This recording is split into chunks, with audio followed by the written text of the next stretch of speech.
नाशिकमध्ये रस्ते अपघातात मृत्युमुखी पडलेल्या नागरिकांना न्याय द्यावा, कुटुंबातील सदस्याला महापालिकेमध्ये नोकरी द्यावी आणि नाशिक शहर हे तात्काळ खड्डेमुक्त व्हावं, यासाठी शरद पवारांच्या राष्ट्रवादीकडून नाशिक महानगरपालिकेच्या बाहेर आंदोलन करण्यात आलं। महापालिकेबाहेर राष्ट्रवादी शरद पवार पक्षानं प्रशासनाविरोधात जोरदार घोषणाबाजी केली। नाशिकमधल्या कुंभमेळ्याच्या फेक कॉन्ट्रॅक्ट प्रकरणामध्ये आरोपी हे जामनेरचे आहेत, हा योगायोग नाही, याला प्रशासन जबाबदार आहे अशी टीका करत राष्ट्रवादीकडून प्रशासन आणि कुंभमेळा मंत्र्यांवरती जोरदार टीका करण्यात आली। मुक्त नाशिक शहर आम्हाला मिळावं ही आमची प्रमुख मागणी आहे। खड्ड्यांमध्ये झालेला प्रचंड मोठा भ्रष्टाचार ही आमची मागणी आहे। काल परवा 519 कोटी रुपयाचं टेंडर व्हावं आणि त्याचं ते दुर्दैवानं संबंध जामनेरशी जोडला जावा, हा योगायोग म्हणायचं काय? हे शासनाने आणि पत्रकारांनी खरं शोधावं। म्हणायचं काय पद्धतीने पैसे खायचे, किती खायचे, भस्म्या झाला की काय ह्या लोकांना? नाशिक महानगरपालिकेसमोर राष्ट्रवादी शरद पवार पक्षाकडून सुरू असलेल्या खड्ड्यांविरोधी आंदोलनाला ठाकरेंच्या शिवसेनेचे आमदार आदित्य ठाकरेंनी भेट दिली। यावेळी त्यांनी आंदोलकांशी संवाद साधला। तसंच माझ्या दौऱ्यानंतर नाशिकमध्ये रस्त्यांची डागडुजी सुरू झाली असं आदित्य ठाकरेंनी म्हटलंय। 17 तारखेला होणाऱ्या सर्व आक्रोश मोर्चामध्ये सहभागी होणार असून नाशिकसाठी आपण सर्व रस्त्यावरती उतरून लढणार असल्याचा इशारा देखील आदित्य ठाकरेंनी दिलाय।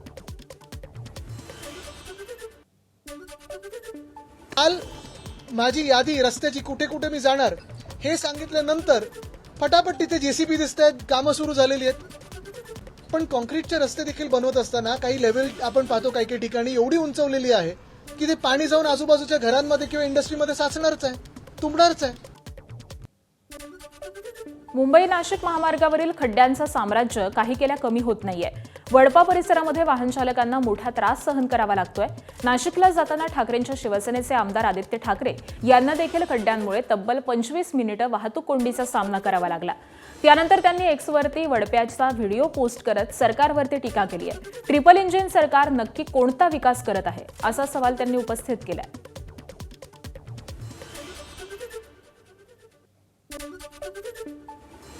तर आपल्या दौऱ्यानंतर रस्त्यांची डागडुजी सुरू असल्याचा दावा आदित्य ठाकरेंनी केला। त्यावरती 6 महिन्यांनी आदित्य ठाकरेंनी नाशिकचे रस्ते पाहण्यासाठी यावं असं आव्हान उपमहापौर विलास शिंदे यांनी दिलं।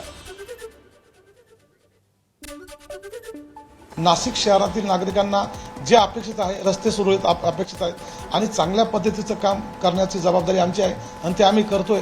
परंतु येणाऱ्या 6 महिन्यामध्ये मी परत आपल्या माध्यमातून आदित्य साहेबांना आमंत्रण देऊ इच्छितो की आपण आता या आणि आता आम्ही आपल्याला नाशिक शहर या पुढच्या 6 महिन्यामध्ये कसं आहे हे आम्ही स्वतः आपल्याला वाटतं फिरून दाखवू। रस्त्याची पोलखोल करणाऱ्या शाळकरी मुलींना आदित्य ठाकरेंनी सायकल भेट दिली आहे। या मुलींनी रायगडच्या कर्जत तालुक्यातील कोंडिवडे गावातील खड्डेमय रस्त्यांची व्यथा दाखवली होती।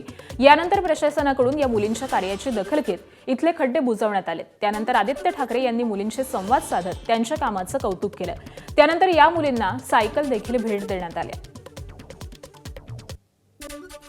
पुण्याच्या चाकणमधील उद्योजकांच्या विविध अडचणींबाबत उद्योगमंत्री उदय सामंत यांनी महत्त्वाची माहिती दिली आहे। औद्योगिक संघटनेच्या पदाधिकाऱ्यांशी फोनवरून चर्चा केल्यानंतर 20हून अधिक कंपन्यांनी स्थलांतराचा इशारा दिल्याचं समोर आलंय।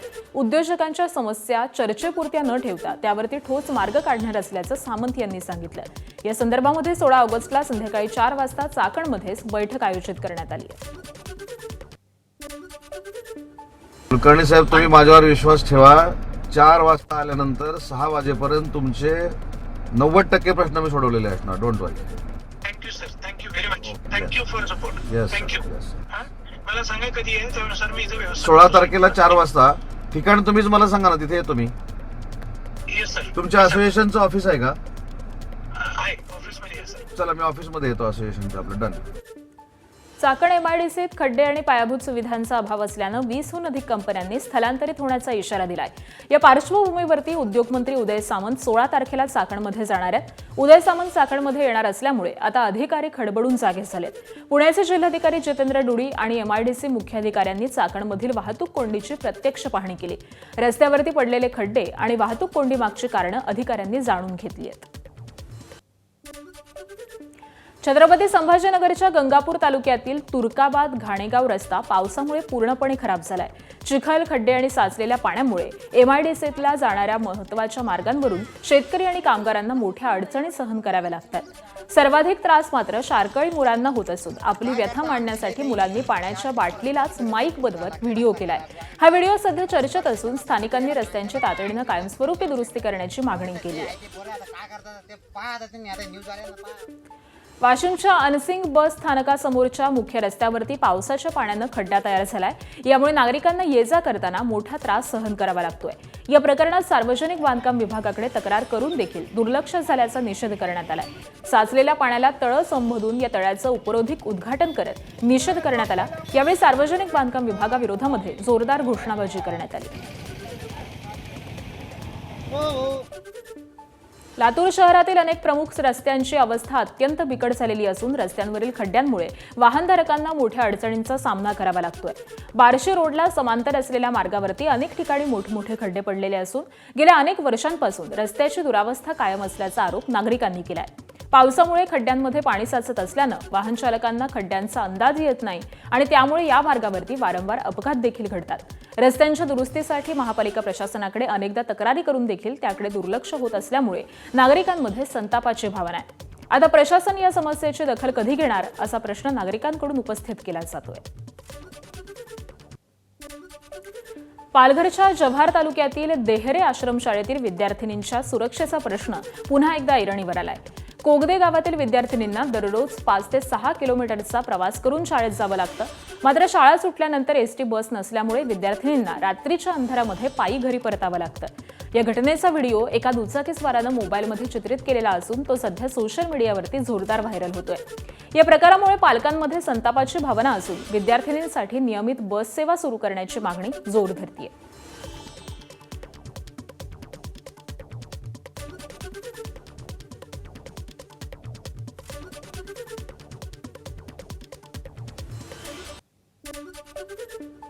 मुंबईतल्या उपनगरीय रेल्वेच्या ताफ्यामध्ये लवकरच 238 नव्या एसी लोकल दाखल होणार आहेत. केंद्र सरकारनं या एसी लोकल्सना मंजुरी दिली आहे. त्यापैकी पहिली एसी लोकल ही 2027 मध्ये मुंबईकरांच्या सेवेमध्ये दाखल होण्याची शक्यता आहे. मुंबईसाठी मंजूर झालेल्या 238 एसी लोकल्सची निर्मिती चेन्नई, कपूरथळा आणि रायबरेली इथल्या 3 रेल्वे उत्पादक कारखान्यांमध्ये एकाच वेळी केली जाणार आहे. त्यामुळे 2030 सालापर्यंत 238 एसी लोकल्सचा ताफा मुंबईतल्या उपनगरीय रेल्वेला उपलब्ध करून देण्याचं लक्ष्य आहे. दरम्यान मुंबई उपनगर रेल्वेला 238 एसी लोकल्स मंजूर केल्याबद्दल मुख्यमंत्री देवेंद्र फडणवीस यांनी पंतप्रधान नरेंद्र मोदी आणि केंद्रीय रेल्वे मंत्री अश्विनी वैष्णव यांचे आभार मानले. मुंबई लोकल मुंबई की लाइफलाइन है.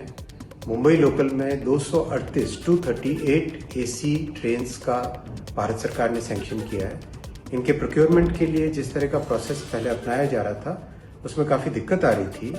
The entire procurement was going to 2030 and that's not acceptable to us. इसीलिए एक नया फैसला लिया आज कि एक नए तरीके से भारत सरकार की जो 3 प्रोडक्शन यूनिट्स हैं ICF, RCF और MCF, इसमें इसका प्रोडक्शन किया जाएगा जिससे कि 2027 तक पहली एसी लोकल आ सके. मुंबईकरांना 2027 सालापासून मेट्रोसारख्या चकचकीत एसी लोकल उपलब्ध होतील. तसंच लोकलमधून दुसऱ्या श्रेणीच्या प्रवासाचे दरही वाढणार नाहीत, अशी माहिती मुख्यमंत्री देवेंद्र फडणवीस यांनी दिली आहे. पहिली मालिका ट्रेन्सची ही 2027 मध्ये यावी आणि त्यानंतर पुढच्या 2 वर्षामध्ये 2029-30 पर्यंत मुंबईच्या सगळ्या लोकल मेट्रोसारख्या आधुनिक, स्वच्छ, सुंदर आणि एसी व्हाव्यात. आणि पुन्हा एकदा सांगतो, एसी झाल्या तरी सेकंड क्लासचं फेअर वाढणार नाही आहे. त्यामुळे मुंबईकरांना एक मोठा दिलासा या माध्यमातून मिळणार आहे. लोअर परळमधील सेंचुरी मिलची साधारण 6.17 एकर जमीन खासगी विकासकाला 30 वर्षांसाठी भाडेतत्वावरती देण्याच्या प्रस्तावाला मुंबई महानगरपालिकेतील काँग्रेसचे गटनेते अशरफ आझमी यांनी विरोध केलाय. ही जमीन मुंबई महापालिकेनं अनेक दशकांच्या कायदेशीर लढ्यानंतर मिळवली आहे. त्यामुळे ती जमीन खासगी विकासकाला देण्याऐवजी तिचा वापर गिरणी कामगार, विद्यमान रहिवासी आणि पुनर्वसनासाठी प्राप्त लाभार्थ्यांसाठी करावा, अशी मागणी आझमी यांनी केली आहे. या जमिनीची विकास क्षमता मोठी असून प्राथमिक अंदाजानुसार तिची किंमत तब्बल 7,000 कोटी रुपयांपर्यंत जाऊ शकते, असा दावाही आझमी यांनी केला आहे. त्यामुळे 1,351 कोटींच्या मोबदल्यामध्ये दीर्घकालीन भाडेतत्वावरती जमीन देण्याचा निर्णय का घेतला जातोय, असा सवाल त्यांनी उपस्थित केला. रायगड जिल्ह्यातील श्रीवर्धनच्या आरावी समुद्र किनाऱ्यावरती पर्यटकांची हुल्लडबाजी अंगलट आल्याची घटना समोर आली आहे. समुद्रकिनारी फिरण्यासाठी आलेल्या पर्यटकांची कार भरतीच्या पाण्यामध्ये अडकली. त्यानंतर कार वाहून जाण्याच्या स्थितीमध्ये पोहोचली होती. मात्र वेळीच जेसीबीच्या मदतीनं ही कार बाहेर काढण्यात आली आहे. सुदैवानं या घटनेमध्ये कोणतीही जीवितहानी झाली नसल्याची माहिती समोर आली. दरम्यान पर्यटन स्थळी अशी स्टंटबाजी करू नका, असं आवाहन स्थानिक प्रशासनाच्या वतीनं करण्यात आलंय. मुंबईच्या घाटकोपरमधील दरड दुर्घटनेनंतर ठाण्यातील डोंगराळ भागातील बेकायदा वस्त्यांच्या सुरक्षेचा मुद्दा ऐरणीवर आलाय.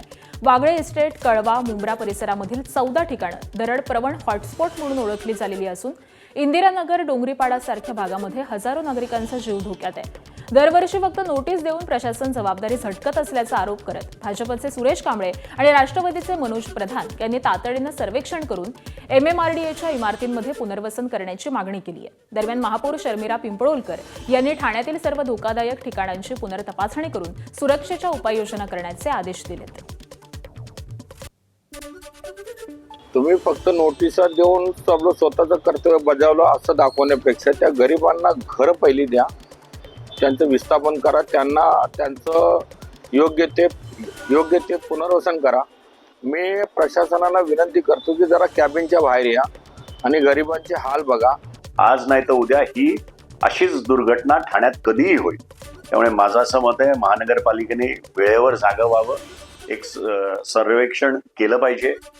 MMRDची एवढ्या खाली सगळीकडे आपल्या बिल्डिंगा बांधून ठेवल्या आहेत, FSI दिलेले आहेत, मग कमीत कमी त्या लोकांना इथे शिफ्ट केलं पाहिजे. जे असे काही ठिकाणं आहेत जिथे अत्यंत धोकादायक अशा दरड आपल्या इथे 17 मला वाटतं दरड क्षेत्र आहेत, तर त्या ठिकाणी मला वाटतं ठाणे महानगरपालिकेने पुन्हा एकदा या ठिकाणांची तपासणी करून त्यावर अंमलबजावणी करावी असे आदेश मी त्यांना दिलेले आहेत.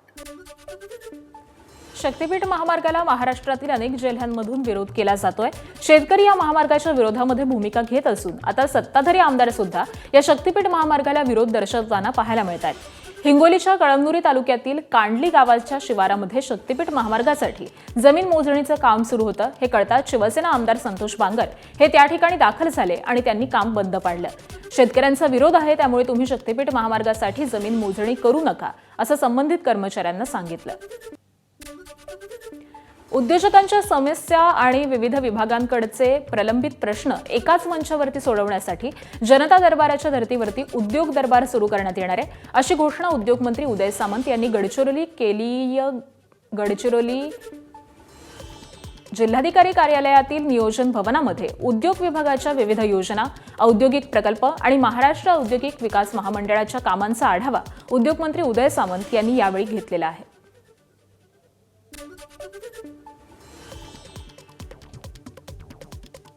गडचिरोलीच्या धानोरा तालुक्यातील जपतलाई इथल्या आश्रमशाळेमध्ये सर्पदंशानं 3 मुलींच्या मृत्यूच्या प्रकरणात मोठी कारवाई करण्यात आली आहे. पोलिसांनी आश्रमशाळेचे मुख्याध्यापक प्रशांत ताटपल्लीवार, अधीक्षक भास्कर भोयर यांना अटक केली आहे. तर या सर्पदंशाच्या प्रकरणामध्ये एकूण 5 जणांविरोधात गुन्हे दाखल करण्यात आलेले असून पुढील तपास सुरू आहे. गडचिरोलीमधील आश्रमशाळेत सर्पदंशानं 3 मुलींचा मृत्यू झाल्यानंतर राजकीय वर्तुळात खळबळ उडाली आहे. या घटनेची नैतिक जबाबदारी स्वीकारून आदिवासी विकास मंत्री अशोक उईके आणि मुख्यमंत्री देवेंद्र फडणवीस यांनी राजीनामा द्यावा, अशी मागणी माजी शिक्षण मंत्री प्राध्यापक वसंत पुरके यांनी केली आहे. आश्रमशाळेमधील विद्यार्थ्यांच्या आरोग्य आणि सुरक्षेकडे सरकारचं दुर्लक्ष होत असल्याचा आरोप त्यांनी केलाय. विद्यार्थ्यांच्या सुरक्षेसाठी सरकारनं तातडीनं ठोस उपाययोजना कराव्यात, अशी मागणी देखील पुरके यांनी यावेळी केली आहे. सोलापूर पोलिसांनी कारच्या काचा फोडून चोरी करणाऱ्या तामिळनाडूतील 7 जणांच्या सराईत टोळीला अटक केली आहे. केसाचं रबर, चॉकलेटचं रॅपर आणि छोट्या स्टील बॉलच्या मदतीनं तयार केलेल्या गोफणीचा वापर करून ही टोळी काही सेकंदामध्ये कारची काच फोडायची. त्यानंतर छत्रीचा आडोसा घेत साथीदार कारमधील मौल्यवान वस्तू घेऊन पसार व्हायचे. मागील महिन्यामध्ये सोलापुरात अशाच पद्धतीने घडलेल्या 3 चोरीच्या घटनांचा तपास करताना पोलिसांनी सीसीटीव्ही आणि तांत्रिक तपासाच्या आधारे या टोळीपर्यंत धागा पोहोचवला. आरोपी केवळ तामिळ भाषेमध्ये बोलत असल्यामुळे चौकशीसाठी पोलिसांनी दुभाषिकाची देखील मदत घेतली आहे. तर या टोळीनं राज्यातील इतर भागांमध्ये देखील अशाच प्रकारच्या चोऱ्या केल्याचा संशय असून पुढील तपास केला जातोय. मुंबई महानगरपालिकेच्या मुख्यालयातील मोकळ्या जागेमध्ये चक्क दारूच्या बाटल्या आढळल्यात. गटारी अमावस्येनंतर पालिका मुख्यालयातील हा धक्कादायक प्रकार समोर आलाय. या घटनेचा व्हिडिओ व्हायरल झालेला आहे. महापालिका मुख्यालयासारख्या महत्त्वाच्या वास्तूमध्ये या दारूच्या बाटल्या आल्याच कशा असा सवाल उपस्थित होतोय. यामुळे परिसरातील सुरक्षेवरती प्रश्नचिन्ह निर्माण झालंय. बंधू अशोक खरातची पत्नी कल्पना खरातनं शिर्डी पोलीस ठाण्यामध्ये हजेरी लावली. कल्पना खरात अनेक महिन्यांपासून फरार होती. सर्वोच्च न्यायालयाकडून अंतरिम जामीन मिळाल्यानंतर कल्पना खरात शिर्डी पोलीस ठाण्यामध्ये हजर झाली आहे. शिर्डीतील शेतकऱ्याची जमीन व्यवहारामध्ये फसवणूक प्रकरणी अशोक खरातसह कल्पना खरातवरती गुन्हा दाखल आहे. जमीन व्यवहाराबाबत आपल्याला कुठलीही माहिती नाही. पती अशोक खरातनेच परस्पर व्यवहार केला असा जबाब नोंदवल्याची सूत्रांची माहिती आहे. नाशिकच्या डोंगराळे इथं अल्पवयीन मुलीवरती अत्याचार आणि हत्येप्रकरणी आज मालेगावच्या जिल्हा आणि सत्र न्यायालयामध्ये सुनावणी पूर्ण झाली. या खटल्यात सरकारकडून 24 साक्षीदारांची तपासणी करण्यात आली. पोलिसांनी आरोपी विरोधामध्ये भक्कम पुराव्यांसह आरोपपत्र दाखल केलंय. या प्रकरणी येत्या 7 सप्टेंबरला अंतिम युक्तिवाद होणार असून लवकरच निकाल लागणार असल्याची प्रतिक्रिया विशेष सरकारी वकील ॲडव्होकेट उज्ज्वल निकम यांनी दिली आहे. कांदिवली पूर्वेत दुधात भेसळ करणाऱ्यांविरोधामध्ये समतानगर पोलिसांनी मोठी कारवाई केली. दामूनगर आणि लक्ष्मीनगर परिसरामध्ये टाकलेल्या छाप्यात 74 लिटर भेसळयुक्त दूध जप्त करण्यात आलेलं असून एका आरोपीला रंगेहात अटक करण्यात आली आहे. इरिन्ना गोपना बोईन असं अटक करण्यात आलेल्या आरोपीचं नाव आहे. तर आरोपी आपल्या घरामध्ये नामांकित कंपन्यांच्या दुधाच्या पॅकेटमध्ये अशुद्ध पाण्याची भेसळ करत असल्याचं पोलीस तपासामध्ये समोर आलंय. कारवाई दरम्यान भेसळीसाठी वापरण्यात येणारं साहित्य आणि विविध कंपन्यांच्या नावांच्या बनावट रिकाम्या पिशव्या देखील जप्त करण्यात आल्या आहेत. ग्राहकांना हे भेसळयुक्त दूध विक्री करण्याच्या तयारीमध्ये असताना पोलिसांनी ही कारवाई केली आहे. तर या प्रकरणी समतानगर पोलीस ठाण्यामध्ये गुन्हा दाखल करण्यात आलेला असून पुढील तपास सुरू आहे. रत्नागिरीच्या दापोली तालुक्यामध्ये शाळकरी मुलीचा विनयभंग केल्याप्रकरणी गेल्या 12 दिवसांपासून फरार असलेल्या आरोपीला दापोली पोलिसांनी अटक केली आहे. दीपेश दिलीप असं अटकेत असलेल्या संशयिताचं नाव आहे. 31 जुलै रोजी बसमधून प्रवास करणाऱ्या शाळकरी मुलींचा पाठलाग करून विनयभंग केल्याप्रकरणी दापोली पोलिसात पॉक्सो अंतर्गत गुन्हा दाखल झाला होता. गुन्हा दाखल झाल्यापासून तांबे फरार होता. तर गोपनीय माहितीच्या आधारे तो खेड आणि चिपळूण परिसरामध्ये मजुरी करत असल्याचं समजलं. त्यानुसार 11 ऑगस्ट रोजी पोलिसांनी शोधमोहीम राबवून त्याला अटक केली आहे. जालना जिल्ह्यात दुचाकीवर असलेल्या पोलीस उपनिरीक्षकाच्या अंगावरती आरोपीनं पिकअप घातल्याची धक्कादायक घटना घडली आहे. मंठा इथं कर्तव्य बजावत असलेल्या एका पोलीस उपनिरीक्षकाला जीवे मारण्याचा प्रयत्न केलाय. 2 दिवसांपूर्वीच्या या घटनेचा सीसीटीव्ही व्हिडिओ आता समोर आल्यामुळे पोलीस दलात खळबळ उडाली आहे. या भीषण घटनेमध्ये त्यांच्या डोक्याला मार लागल्यामुळे ते गंभीर जखमी झालेत. या प्रकरणी पोलिसांनी मंठा पोलीस ठाण्यामध्ये गुन्हा दाखल करून दीपक मोरे नावाच्या या आरोपीला अटक केली आहे. धुळ्याच्या राज्य उत्पादन शुल्क विभागातील एका महिला कर्मचाऱ्यानं वरिष्ठ अधिकारी आणि कर्मचाऱ्यांकडून होत असलेल्या लैंगिक छळ, अश्लील शेरेबाजी आणि मानसिक त्रासाविरोधात केलेल्या तक्रारीनंतर प्रशासनानं कठोर कारवाई केली आहे. 2021 मध्ये दाखल झालेल्या तक्रारीची अंतर्गत तक्रार निवारण समितीमार्फत चौकशी करण्यात आली. ऑडिओ क्लिपसह विविध पुराव्यांच्या तपासणीनंतर 4 जण दोषी आढळले आणि त्यानुसार 2 दुय्यम निरीक्षक आणि एका जवानाला निलंबित करण्यात आलेलं असून सेवानिवृत्त झालेल्या एका निरीक्षकाची पेन्शन रोखण्याचे आदेश दिलेत. महिला कर्मचाऱ्यांच्या सुरक्षिततेसाठी कोणतीही तडजोड केली जाणार नसल्याची स्पष्ट भूमिका राज्य उत्पादन शुल्क विभागानं घेतली. पुण्याच्या भोर तालुक्यातील वाठार हिमा गावामध्ये नदीवर हातपाय धुण्यासाठी गेलेल्या लक्ष्मण खाटपे यांचा पाय घसरून नदीत बुडून मृत्यू झालाय. सोमवारपासून बेपत्ता असलेले खाटपे मंगळवारी संध्याकाळी आंबेघर पुलाजवळ आढळले. भोर पोलीस आणि आपत्ती पथकानं शोधमोहीम राबवली होती आणि पुढील तपास सुरू आहे. सांगलीच्या खानापूर तालुक्यातील रेवणसिद्ध घाटामध्ये 2 एसटी बसमध्ये धडक होऊन भीषण अपघात झालाय. या अपघातात दोघांचा मृत्यू झाल्याची प्राथमिक माहिती आहे. तर दोन्ही बसमधील 15 ते 16 प्रवासी जखमी झाले. सर्व जखमींना विट्यातील सरकारी तर काही रुग्णांना खासगी रुग्णालयामध्ये दाखल केलंय. विट्याहून जाणारी एसटी बस आणि विजापूरहून मेंढ्याकडे जाणारी दुसरी एसटी बस यांच्यामध्ये घाटातील वळणावरती हा अपघात झाला. अपघातामुळे घाटातील वाहतूक काही काळ विस्कळीत झाली होती. सतत वाढत असलेले इंधनाचे भाव, इंधनाचा तुटवडा यावरती बीडमधील विद्यार्थ्यानं स्वस्त आणि पर्यावरणपूरक तोडगा शोधून काढलाय. बीडमधील 9वीत शिकणाऱ्या सिद्धार्थ संतोष उपरे या 14 वर्षीय विद्यार्थ्यानं आपल्या कल्पकतेच्या जोरावरती एक अनोखी इलेक्ट्रिक सायकल तयार केली आहे. विशेष म्हणजे जिथे एक बुलेट 115 रुपयांच्या पेट्रोलमध्ये 30 किलोमीटर चालते, तिथे सिद्धार्थची ही ई बाईक अवघ्या विजेच्या अर्ध्या युनिटमध्येच म्हणजेच 5 रुपयांच्या विजेमध्ये 30 किलोमीटरचा प्रवास पूर्ण करते. आत्मनिर्भरतेला चालना मिळावी आणि टाकाऊ वस्तूंमधून शाश्वत पर्याय निर्माण व्हावेत, इंधनाची बचत, त्याचबरोबर वेस्टमधून बेस्ट असं आवाहन पंतप्रधान नरेंद्र मोदी करत असतात. आणि याच आवाहनाला प्रतिसाद देत केवळ 7,000मध्ये सिद्धार्थनं ही सायकल तयार केली आहे. बुलेटचं गाडीचं उदाहरण तर ती 1 किलोमीटर जाण्यासाठी 125 रुपयाचा खर्च घेते आणि माझी ही सायकल आहे ती 1 किलोमीटर 30 किलोमीटर जाते फक्त 5 रुपयामध्ये. मोदीजींनी जी संकल्पना चालू केली आहे ईव्हीवर आता निर्भर व्हायचंय, कारण की इंधन सगळं आता संपत आहे, तर त्याला मी रिस्पॉन्स देऊनच ही सायकल बनवली आहे. स्वातंत्र्य दिनाच्या पार्श्वभूमीवरती बीडच्या माजलगावमध्ये भाजपनं भव्य तिरंगा मोटार सायकल रॅली काढली. राष्ट्राचा सन्मान, राष्ट्रीय एकात्मता आणि देशप्रेमाचा संदेश देण्यासाठी ही रॅली काढण्यात आली आहे. या रॅलीसाठी माजी खासदार डॉक्टर प्रीतम मुंडे यांची प्रमुख उपस्थिती होती, तर रॅलीमध्ये शेकडो मोटार सायकलस्वार सहभागी झाले होते. झेंडा चौक ते छत्रपती संभाजी महाराज चौकादरम्यान निघालेल्या या रॅलीमध्ये हातात तिरंगा घेत देण्यात आलेल्या देशभक्तीपर घोषणांनी परिसर दणाणून गेला. रॅलीमध्ये भाजप पदाधिकारी, कार्यकर्ते आणि तरुणांनी मोठ्या संख्येनं सहभाग घेतला. सिंधुदुर्ग जिल्ह्यातील कुडाळ शहरामध्ये हर घर तिरंगा रॅली काढण्यात आली आहे. यावेळी मंत्री नितेश राणे, आमदार निलेश राणे यांच्यासह मोठ्या संख्येनं नागरिक सहभागी झाले. राष्ट्रप्रेम जागृत व्हावं यासाठी नागरिकांनी मोठ्या संख्येनं रॅलीमध्ये भाग घेतला. कुडाळमधील भैरव मंदिर ते संत राऊळ महाराज कॉलेजपर्यंत ही रॅली काढण्यात आली.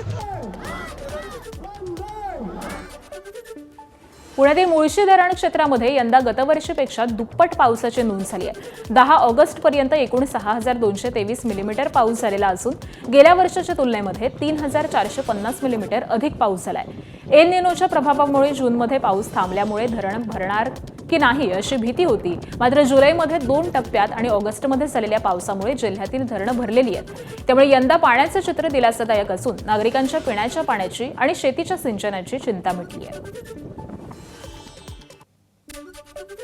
संसदेच्या पावसाळी अधिवेशनाचा कालचा शेवटचा दिवस होता.